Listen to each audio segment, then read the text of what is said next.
So everyone's favorite topic, money or financing, basically. So obviously, in order to purchase a home, you need to find a way to pay for the home, and that's financing. And before all the stuff, well, basically, when you're getting started in this process, probably one of the first things you want to do is find out what you can afford. Before you're looking at homes, even before you can start searching, but really before you get serious about it, you want to have an idea of what you can afford, what a bank will lend you, what you're comfortable with, and that starts with a pre-approval. Pre-approval.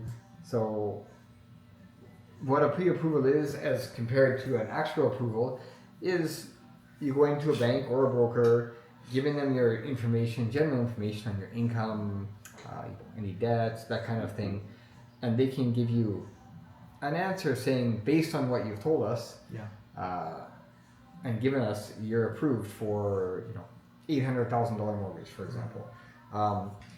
What they can't tell you is whether they'll approve the property that you want to buy or not. And that's what happens later. But obviously, you don't know the property you're going to buy.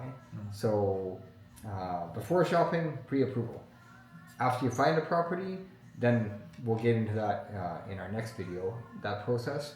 But the reason there's a difference is the property you're buying, what you're paying for it, might not work for the bank. They might say, well, that property's worth $600,000, you're trying to borrow $800,000, so we're not going to approve you, obviously, to give you a mortgage at $800,000. Exactly.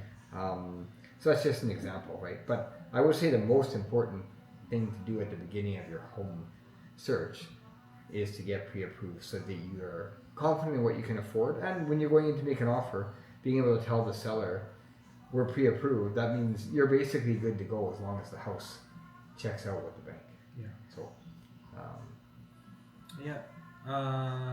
I agree with Keith 100%. It's when we work with a lot of buyers, and not every one of them are, necessarily pre-approved, but it does make the process that much simpler and more straightforward when you do know how much, potentially you can borrow from your bank or from a lender.